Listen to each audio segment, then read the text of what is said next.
Hello and welcome, listeners, to That's a Good Card. I'm Ya, and with me is the top 10 topper, Kyle. And he's going to have the challenge of getting me to say, that's a good card. While Kyle will be doing the convincing, I'll be playing the devil's advocate. Now is also a good time to remind you to hit that subscribe button wherever you're listening to us.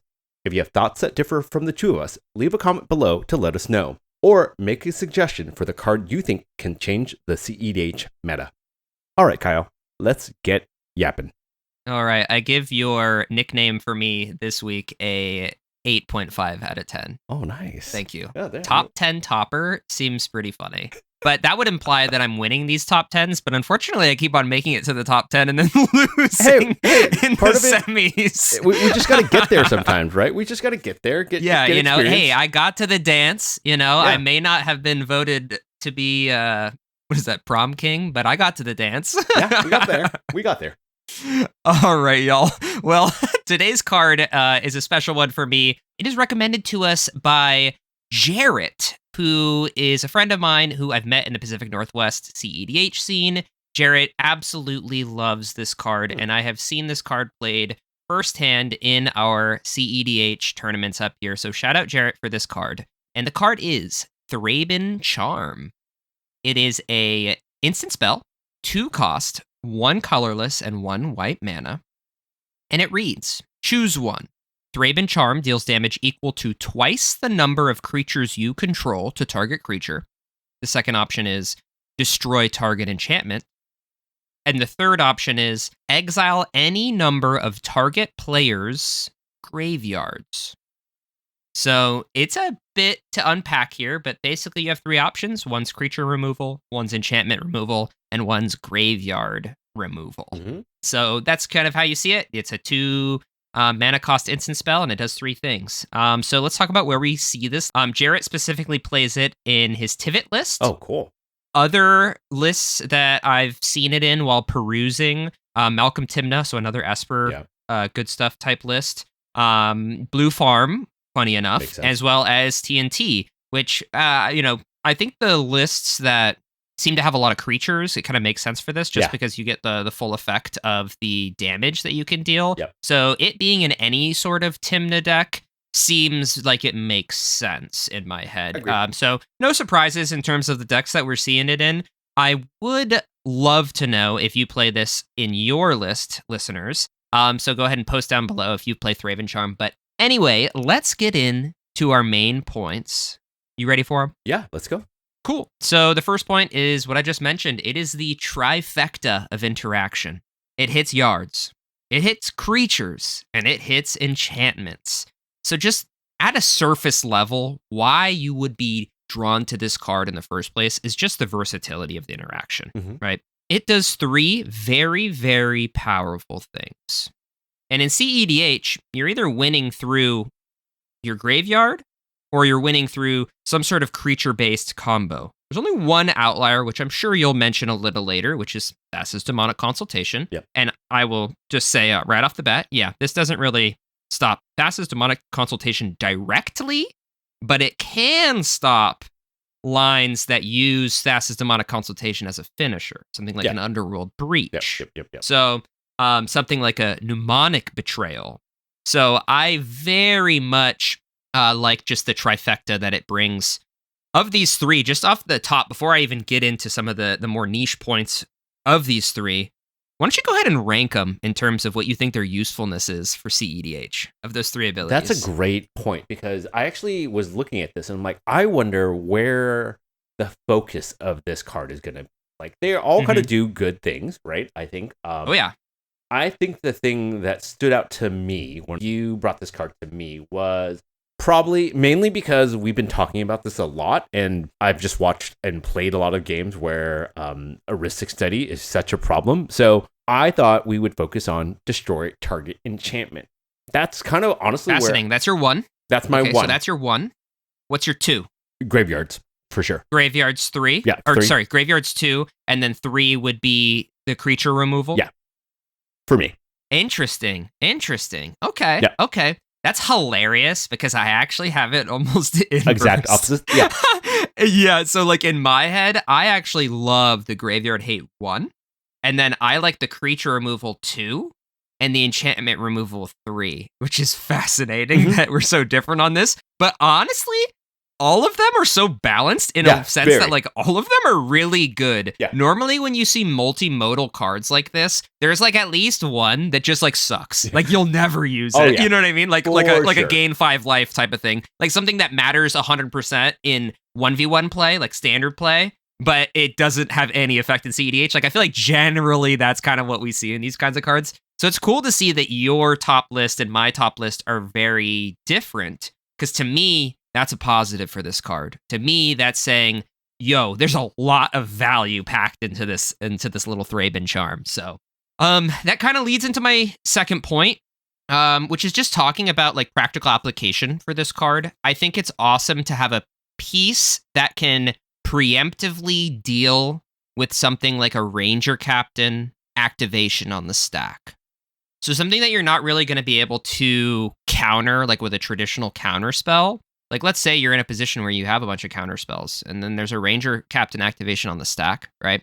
Thraben Charm's really interesting because, you know, it's not necessarily a direct response to the Ranger Captain activation, but you can affect what the person is trying to do after that Ranger Captain crack in the moment. And probably protect it with your own counterspells. So I'm thinking, like, Ranger Captain crack, the person has in their bin already an LED, and they're playing some Jeskai Plus list, and you're like, okay, this person's likely going to be going for a breach line after they do this. Or maybe they've revealed through a mystical tutor that they have an intuition, something along those lines, right? In my head now, I'm like, okay, great. I can Thraben Charm in response to this Ranger Captain activation and exile their library, or not their library. That'd be hilarious. Exile their graveyard so that they don't have what they need to feed their breach lines. Who knows? Maybe Brain Freeze is already in the bin. We don't know, right? Another thing under these kinds of activations or these kinds of effects is a preemptive response that's not necessarily a counterspell. Is like if a Rogsai is going for a meme bet, right? Mnemonic Betrayal is a super powerful tool that a lot of these Grixis piles like to use. And it just absolutely silver bullets Mnemonic Betrayal. And if you don't know what Mnemonic Betrayal is, sorry, I shouldn't call it meme bet. I feel like most people know what I'm talking about. Most people do, but just in case. I'll just read it out. It's a blue and a black to sorcery. It says exile all your opponent's graveyards, and then you can cast those cards from exile this turn. So it basically uses your opponent's graveyards in order to piece together super a win. powerful. Yep. It's really powerful, especially after something like a Culling Ritual that destroys a lot of rocks, because a lot of times what meme bet will do, Rogsai uses it as well after wheels. So if you discard a bunch of rocks and now everybody's got a bunch of stuff in their bin, and then they play meme bet in order to piece together a win off of all these really hefty graveyards that are full of good stuff. So I just really like that it's a preemptive way that's not necessarily a counterspell to hose your opponents. On a kind of similar vein, I'll get into my third point. So my second point is just it is a good response to a Ranger Captain crack. Third point is all yards include your own, which is really interesting here because, and this is something that Jarrett specifically mentioned to me, is that you can cast this in response to someone trying to endurance your own Thoracle win.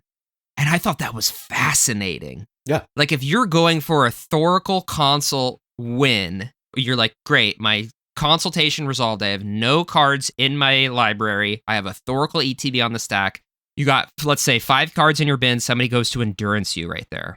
You can cast this in response, exile your own graveyard. The endurance does nothing. You win the game. That is so sick. I love it. Absolutely love it. It's a fringe case, I will say, but guess what? It's pretty sick. So that's my third point is like the value of, like, there is value in potentially exiling your own graveyard.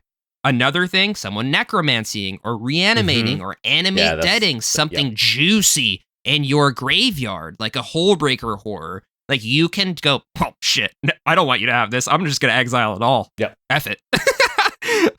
What's your thoughts on that idea of like the usefulness of exiling your own graveyard?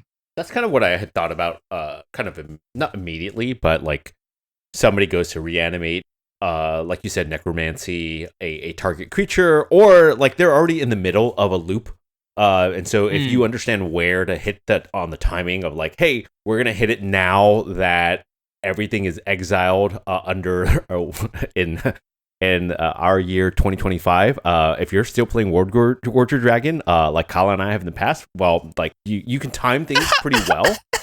To really, I would never exile my homie World Gorger. I just let him win. If people are World Gorging in this year, I'm so down. Just let it happen. I really like something that. like a Kenrith too is really interesting, right? Because like Kenrith tries to reanimate stuff all the time from its been trying to get like a Seedborn Muse out, what have you.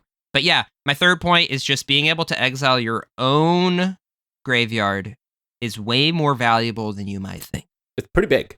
Yeah. It's not nothing. All right. But a fourth point is kind of related specifically to Blue Farm. Because I actually think that this card is something that Blue Farm lists, and myself included, because I've started playing Blue Farm. We've talked about this in the podcast a little bit. I'm a Corvold player through and through, but I've been testing out playing meta decks. I've been playing Blue Farm. I've been playing Najeela, and next up, I'm going to be learning Rog Thras.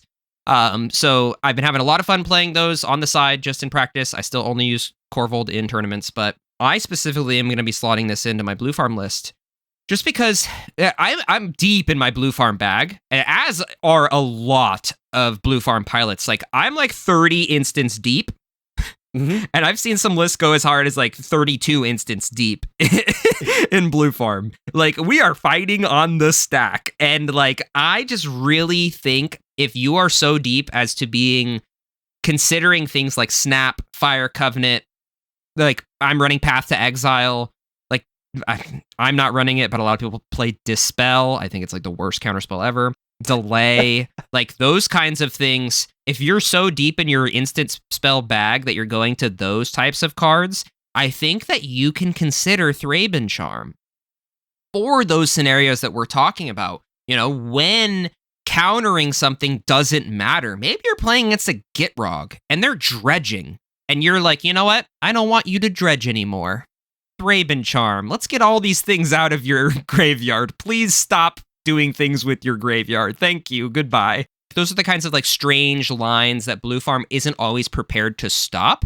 And I think that since Blue Farm is considered this top tier deck, a lot of times strategies are trying to maneuver around the set of like I wouldn't say linear set of cards, but like the staple set of cards that we see in every single Blue Farm list. So you kind of have to branch out. Like if someone's a really good pilot and they're playing around your Mindbreak Trap or they're playing around Flusterstorms, whatever they think you might have, I can guarantee you they're not playing around your Thraben Charm. Let me tell you that. So I'm really excited to add this to the very deep bag that Blue Farm already has, potentially testing it in any of those card slots that I just listed. Yep. What are your thoughts on playing it in Blue Farm? I think the big thing I took away from that comment was that you're putting this in the same category as like Delay, Dispel, Fire Covenant, and Snap, which Path of Exile. I don't know. I think the only thing I have, only one I have like not a grievance against is like the Path of Exile. I don't think it's like that low of a tier. I think that's fairly high. Like, yes, it gets in and out depending on the meta, right? Yeah, I mean, the thing with Path to Exile is like you already have swords in your list if you're playing Path to Exile, right? I don't think there's anybody playing Path to Exile over swords currently in any CEDH list. So if you're already playing swords, I think that the thought process is that Thraben Charm, you can replace Path to Exile with this because it can still fill the role that Path to Exile does in removing a creature that you want. Because likely you're going to have at least 4 damage, right? If you have Timna and Crom out, great, that's 4 damage. I'd say you 2 could minimum, potentially... Right? Yeah, oh yeah. No matter what, you're going to have like a thing. Yeah. You're going to have a Delny. You're going to have an OBM. You're going to have something on the board of some kind, right? A professional face breaker. You never know. But what I'm saying is like it could fill that role, but it can also provide that backup. For Blue Farm specifically, enchantment removal might be the most important thing. I think Because if you're fighting against other mid-range lists and you're like, I have a Smothering Time in the Ristic. Oh, somebody else is playing their Ristic. I don't want them to have their Ristic. But they got it down before I had a Counterspell. But guess what? I just drew this Thraben Charm. You know what? I'm going to blow up their Ristic. I want to be the only one with the Ristic study. You know? So I think it's interesting for any mid-range list really to look into this card. But I just wanted to have a specific point where I talk about Blue Farm because I think the card quality is high enough to play something like this. I mean, that's what we're talking about, right? Like, let's chit chat about it. Cool. What else? My last fun point is something that's really interesting related to the graveyard thing. And I checked with a judge on this. They haven't gotten back to me yet. I just messaged them before we started recording because I wanted to be sure on this. I'm pretty sure. I'm like 96% sure. So I'm sure everyone in the comments will let me know if I'm wrong on this. But fun point. Let's say you're trying to stop somebody from exiling, or you're trying to stop somebody from going for a breach line and you go to exile their graveyard. You know that they have a SWAT for some reason. You can choose all target players at the table. If you choose all target players, including yourself, I don't think that this card can be swatted. Correct. You're absolutely correct. That is correct? Yeah. Because okay. I'm like 90. I was like 90-something% sure because there's no other thing to move it to. You can't change the number. Correct. I know that. Yep. But I didn't know if you could. The only thing I was like thinking about is like I don't know if you could like move a target to second target. But I think that there's that target rule where you can't target more than the number of times the word target has been said on the card. You know what I'm talking about? So, yeah. I might be just crazy. No. I know what you're talking about. I know what you're talking about. This, but I don't like I'm saying, like there could be a world where the only interaction the person has is deflecting SWAT, and then now this is unswattable, and I think that's kind of cool. Yeah, that's it. That's my last fun point. Yep. Okay, you're gonna lock that in? Yeah, I'm reading the rulings on deflecting SWAT right now, and it's pretty clear to me that if a target has variable number of targets, and what you're stating is you're choosing the number 4, right? All four players in this game. If you can't change it up. You can't change how many targets. You can't put like 2 targets on one person. Yeah. Yeah. Okay. Cool. Then obviously I'm a genius. I totally wouldn't have called a judge in a tournament and asked beforehand to make sure. Actually, if this comes up, you absolutely should ask a judge in a tournament. Oh, 100%. Absolutely, you should. 100%. That's what they're there for. Yep. All right. That's it. That's all my points. I really think this card has some potential, and I'm ready to get Thraben Charmed in the future. Unfortunately, this card does really well against Corvold, so I'm hoping I didn't do that great of a job. Just kidding. I think it's an incredible card. If I get Thrabened, it is what it is.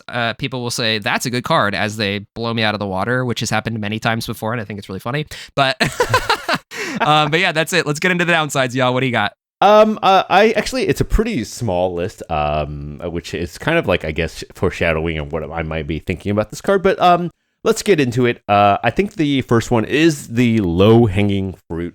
I'm a little surprised that it does see play in so many, like, 3-color plus piles, because I have found, for myself at least, when I play white, that holding up 2 mana and like decks that run white is kind of difficult, especially that extra 1 white pip sometimes for me. Just because when I look at the plethora of, if I'm in white, I'm definitely running a Ranger Captain.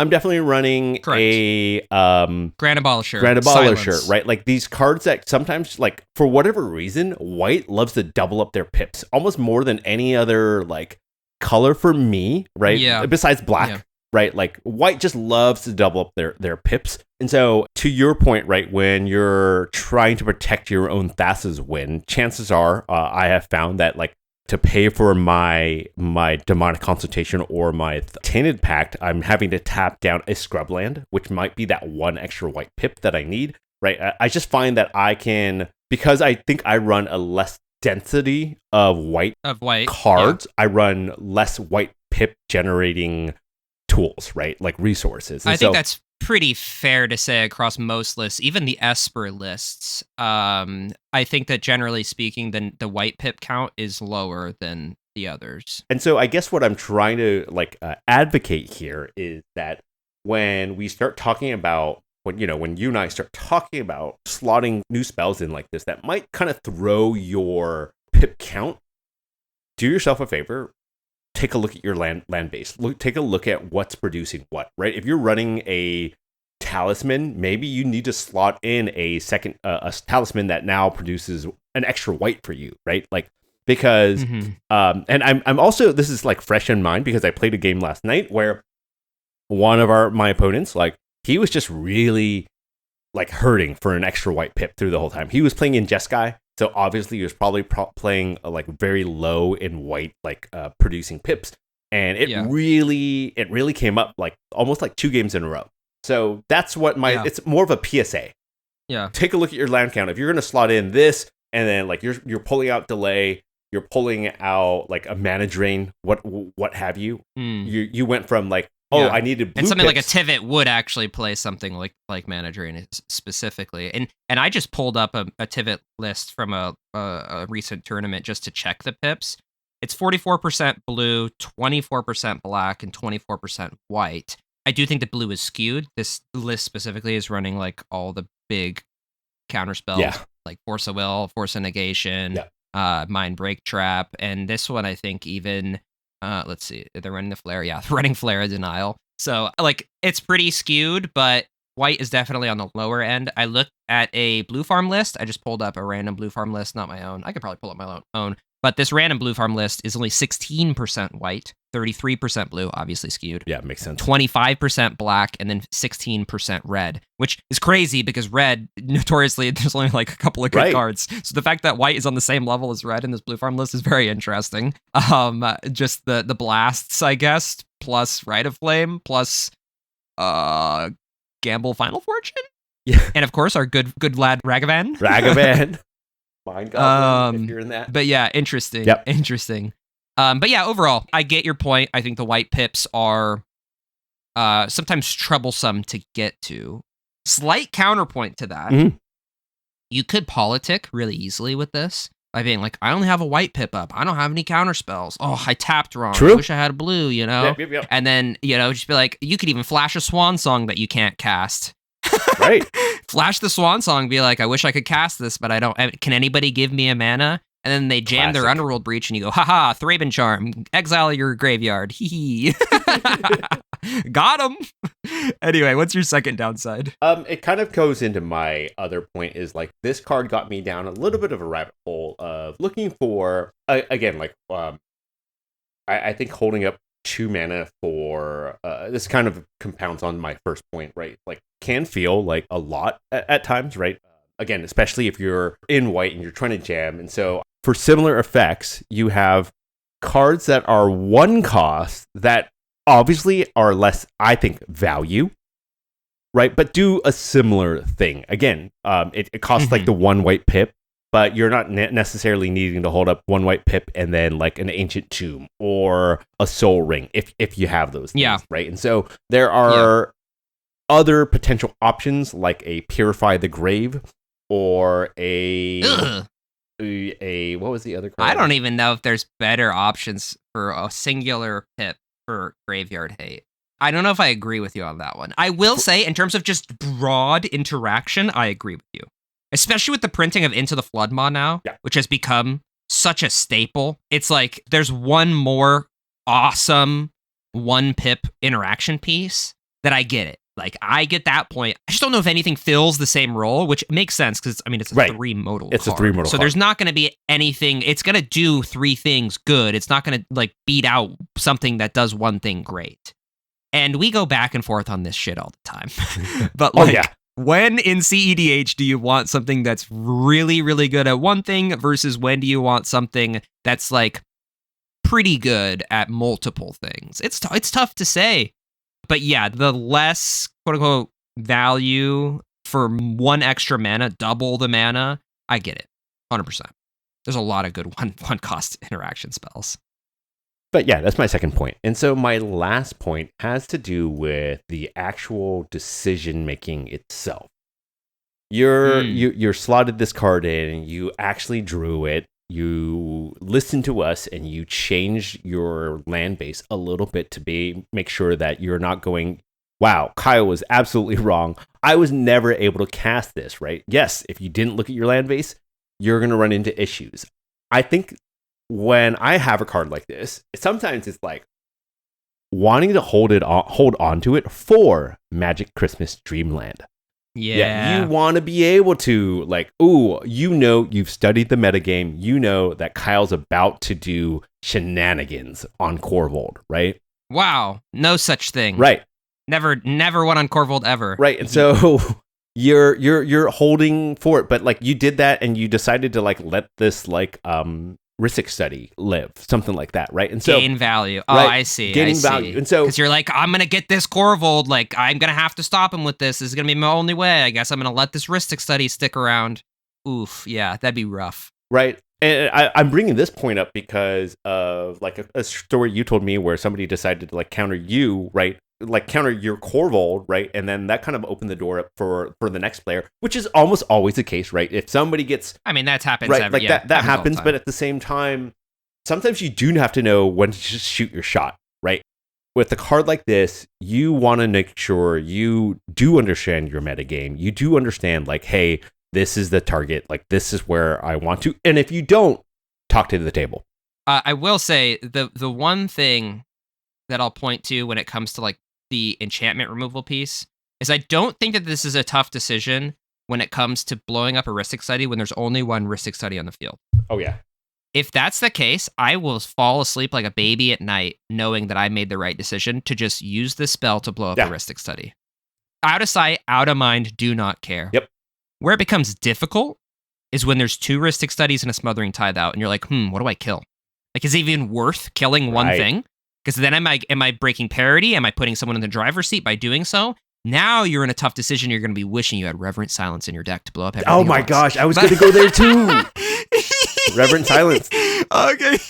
Solves everything. No, but like seriously, like, yeah, that decision paralysis can be really tough.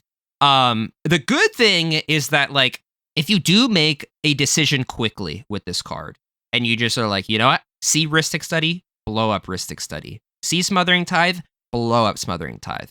At that point, like, I don't think anyone would ever fault you, you know? Yeah, do it right away. Yep. The Ristic Study player, and you're like, okay, Ristic Study resolves, and they're like, okay, move to pass, and you go, okay, in your end step, Thraben Charm, targeting that. And they're like, oh, why are you blowing up my Ristic Study? Who would say that? Everyone at the table would be like, yeah, that's pretty good.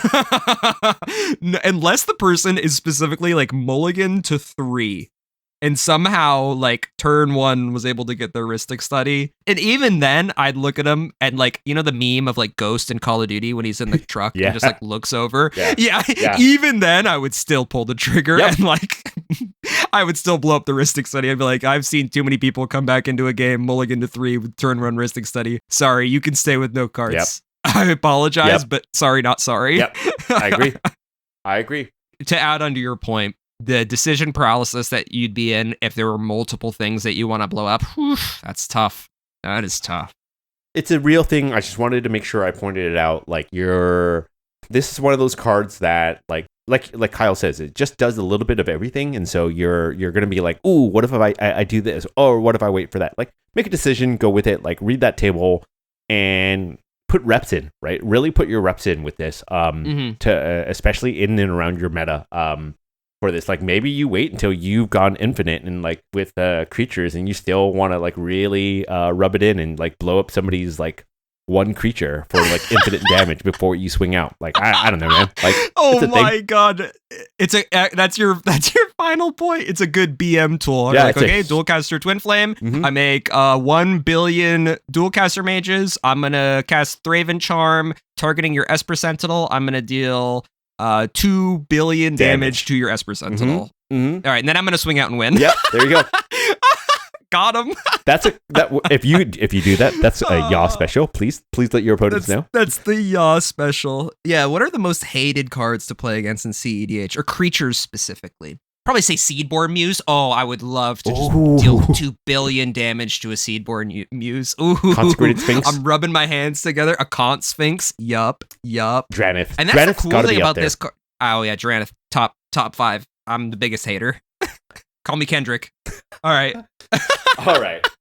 Oh, all right. Yeah. What point of mind do you think is the best point for Thraben Charm, besides the fact that you can deal 1 billion damage once you've gone infinite? Honestly, it's the point that Jarrett pointed out to you, and honestly, being able to kind of sneakily protect yourself, right? Or you convinced me that the exile graveyards is like primo on this card, right? Like being able to just go, nice. I'm just gonna take care of all graveyards.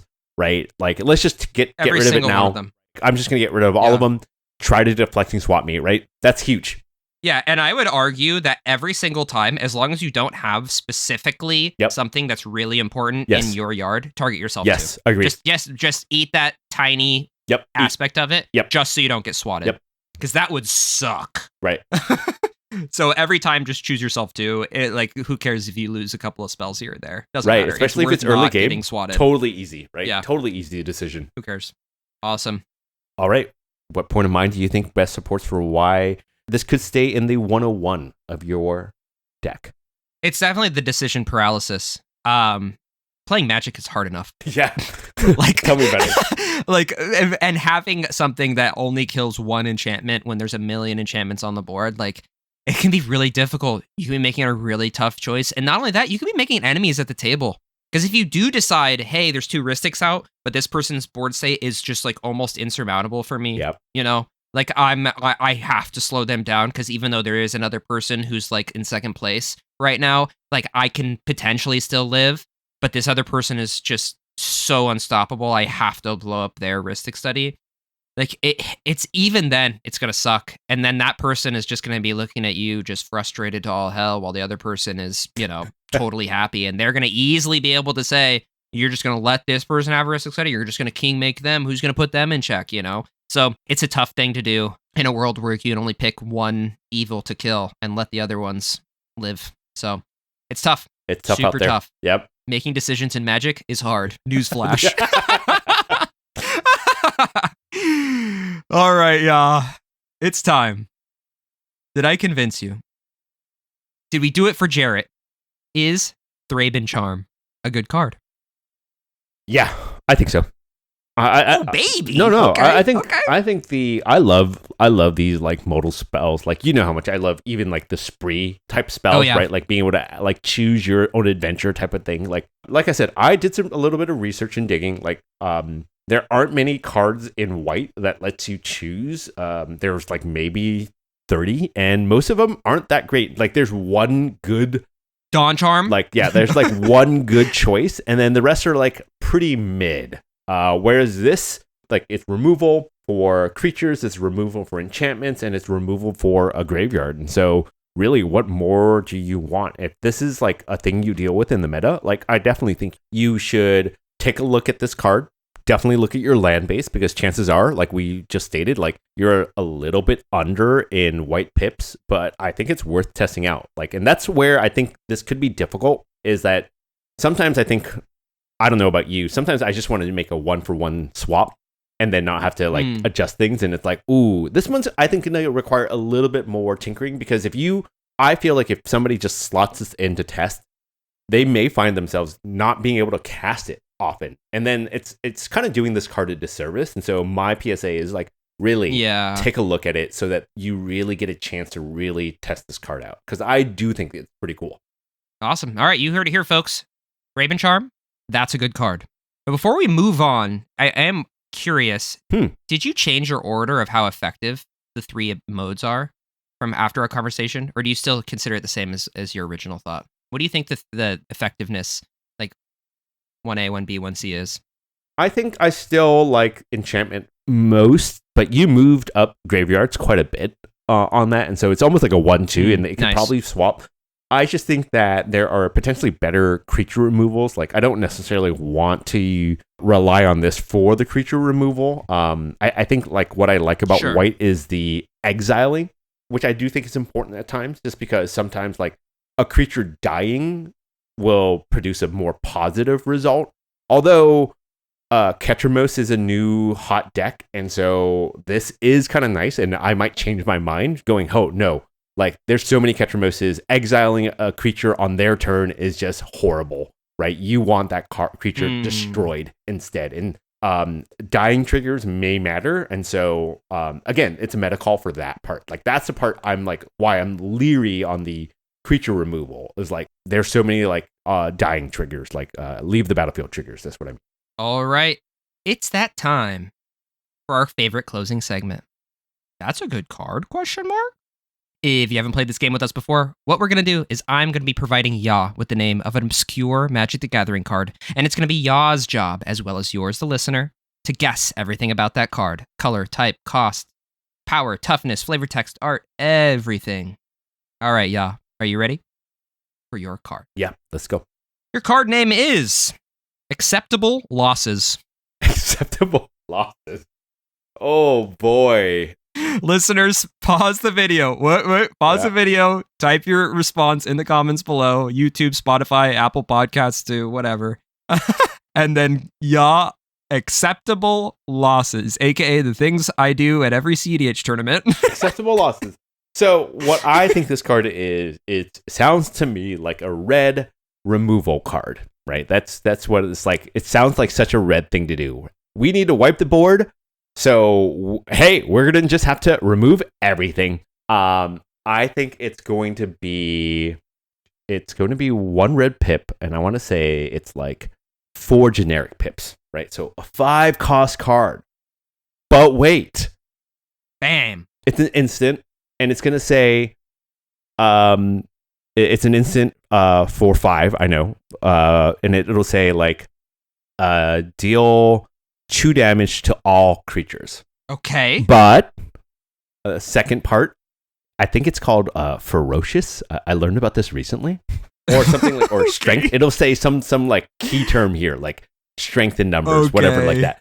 Okay. If you control a creature with 4 power or more or greater, instead do 4 damage to all creatures. Okay. Wow. Acceptable losses. What's the flavor text on that? Is there anything, or is there too much text? I'm gonna say the bookkeepers tallied it all up. They did their sums, and they accepted their losses. Oh, interesting. And the artwork? Is there a bookkeeper? There's a bookkeeper, and he's like tallying up. It's like I kind of almost feel like this is an old card, and so. Oh, okay. Like, this is the card, not me speaking. It's this guy. He's kind of like looking at a line of people chained up, and he's like checking things off, right? Like, hey, we all know old Magic cards. Hey, it's not me. Oh my gosh. Okay. Yep. Okay, right, tell me how wrong I am. Losses. Tell me how wrong I am. Yeah, I mean, it was a red card. Okay. You got that going for you. It's a red sorcery. Okay. Sorcery. So it's 3 and a red, so 4 mana. Okay. Which I believe is what you said. No, I said 5. So you're doing pretty good. I said 5. Oh, you said 5. I said Dang 4 and a said red. 4. I said 4 and a red. Okay. 3 and a red for a sorcery. It reads, as an additional cost to cast this spell, discard a card at random. Okay. Acceptable losses deals 5 damage to target creature. Okay. I was on the right. I was on the right target. The right. That is the Oracle text for it. The original text is like a little different, but it is an older card. It's from Odyssey. Oh wow. The artwork's pretty cool. It's like 2 humanoids with like, I think they're in the grips of like an eagle. It's really hard to tell, but they're over like this magma flow. So I'm not sure if the humanoids are getting killed by the eagle thing, or if the eagle thing is getting killed by the humanoids. It's tough to say. But somebody's losing, and apparently it is an acceptable loss. So it almost looks like they're all being lost in this. Together. Yeah, maybe they're all being lost together.